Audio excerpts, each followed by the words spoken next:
Coucou à toi, AP motivé, mais peut-être un peu, beaucoup surchargé. Aujourd'hui, on va parler d'un sujet qui touche beaucoup d'entre nous, les activités.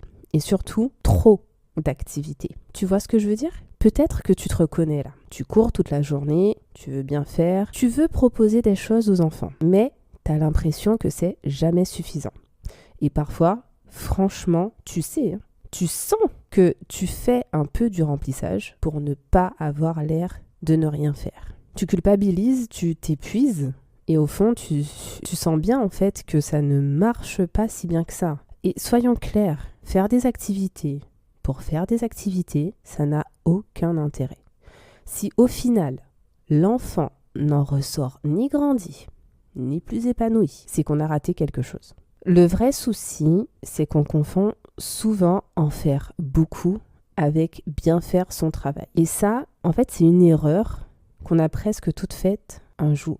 Surcharger les enfants, et toi aussi par la même occasion, avec une tonne d'activités, ça t'épuise. Tu deviens moins patiente, moins présente. Et les enfants, eux, sont parfois juste surstimulés. Ils passent d'une activité à une autre sans prendre le temps de s'investir ou même de comprendre ce qu'ils sont en train de faire. Et c'est bien dommage parce que les activités, à la base, c'est censé les aider à évoluer, favoriser leur bien-être et les faire grandir sereinement, pas juste les occuper. Quand on en fait trop, on est contre-productif. Et crois-moi, ni toi, ni eux n'en sortaient gagnants. Alors oui, justement, je vais te le dire clairement, tu dois en faire moins. Et même plus que ça, tu dois faire mieux. Et parfois, faire mieux, c'est faire moins. Alors oui, je me répète, mais au moins tu retiendras ça. Simplifie ton travail au maximum. Ça va te permettre d'accompagner les enfants avec plus de sens, d'être plus sereine et de mieux comprendre ce dont chaque enfant a vraiment besoin. Et si tu veux un petit exemple, plutôt que de sortir tout un kit de peinture, pourquoi ne pas proposer à un enfant qui est réservé de t'aider à mettre la table ou de choisir les habits d'une poupée? Peu importe qu'il participe en fait et qu'il y ait une raison à ça. Là, tu l'accompagnes et tu ne le laisses pas dans un coin. Ces petites choses-là, du quotidien, ce sont des occasions en or pour travailler l'estime de soi, l'autonomie, la communication. Et un enfant réservé a besoin de ça. Tu n'as pas besoin de réinventer la roue, tu as juste besoin de voir le quotidien comme un terrain d'apprentissage. Quand tu veux proposer une activité, prends juste 30 secondes pour te poser ces 3 questions.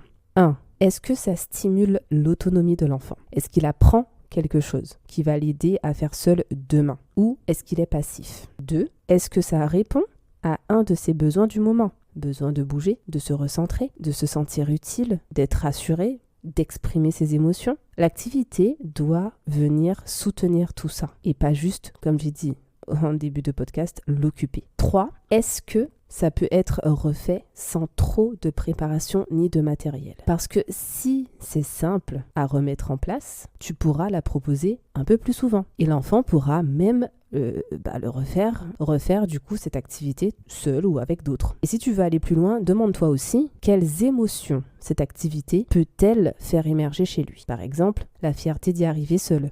Est-ce que c'est de la détente, de la concentration, de la joie ou au contraire de la frustration, de l'ennui? Ça, c'est un super indicateur pour savoir en fait si l'activité a été bien choisie. Ce petit filtre mental va t'aider à aller à l'essentiel, des activités simples, utiles et connectées aux besoins réels de l'enfant. Et toi dans tout ça? Parce que oui, je parle beaucoup des enfants, parce que c'est quand même le cœur de notre métier. Mais toi aussi tu comptes. Une AP épuisée, c'est une AP qui ne peut plus accompagner avec patience ni bienveillance. Te simplifier la vie, ce n'est pas être fainéante, c'est être stratégique. C'est te donner la chance de mieux observer les enfants, de mieux comprendre leurs besoins et de mieux t'adapter aussi. Et franchement, c'est bien plus valorisant que d'enchaîner des activités sans but. T'es pas une animatrice de centre aéré en fait.